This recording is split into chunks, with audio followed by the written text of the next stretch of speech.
One thing I'm always drawn to is when people are not afraid to learn out loud, meaning they're not afraid to learn something new, make mistakes, and keep going to the next thing because they understand that they're learning. They understand that the expectation is not for them to already know the thing.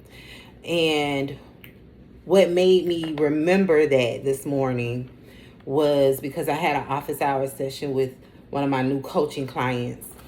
And I said Sunday when we got off the call that I wanted to give her feedback on the fact that I love that she's willing to learn out loud and that she understands that the cohort, the accelerator, is a learning environment and I'm not looking for perfection. I want you to learn, right? And when I got off of that call with her and I was giving her kudos, telling her to keep that, don't lose that, it made me think about why I even am drawn to that in people. And it's because of my daughter. And I know she'll see this story.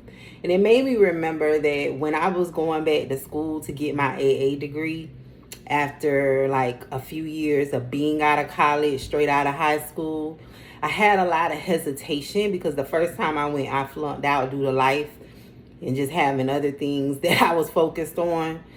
And when I went back to college, I would sit in the back of the class or not answer or leave. This is when I was in college the first time.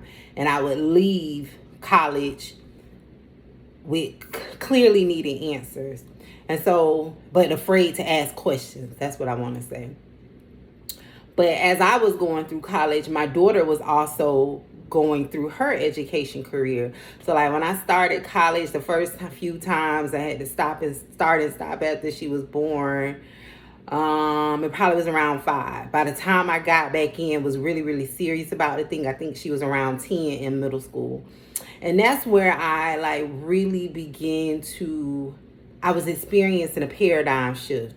I was shifting from early 20 Marthea, who flunked out the first time in college, to 25-year-old Marthea, who was going back and forth a few times here and there. But around the age of 30, 28, 29, 30 is when I went back and got real serious about the thing, right?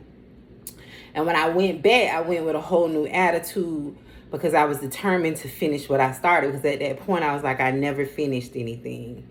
And so I remember at that time, I was really just looking for ways to overcome a lot of the stuff that I knew that I experienced before, right? So one of them was I was afraid to publicly learn, being a perfectionist, right?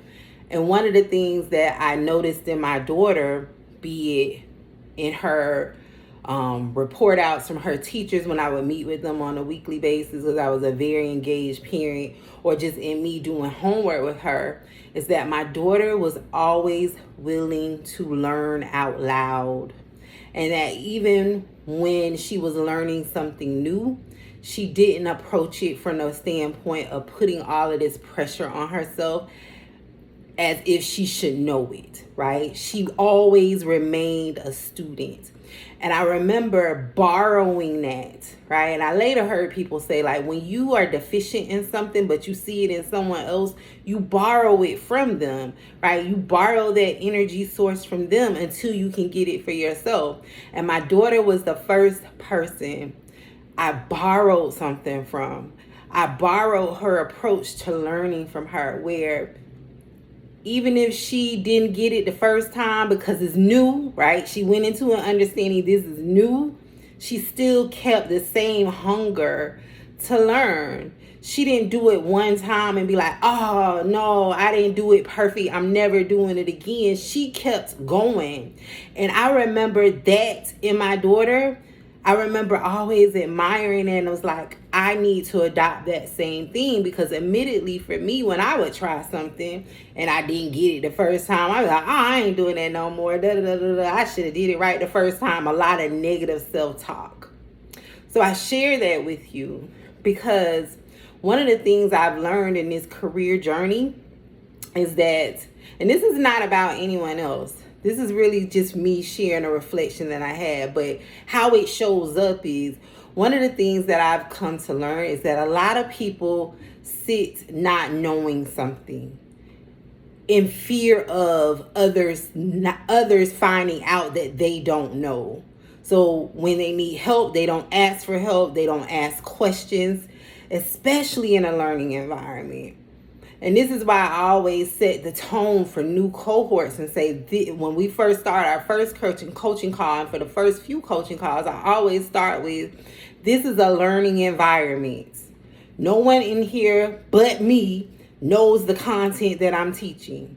The expectation is not for you to have perfect answers. The expectation is for you to at least try and keep in the forefront of your mind that this is a learning environment. So I say that to you as well. Life as a whole is a learning environment. Until you experience the thing, you won't know the answer.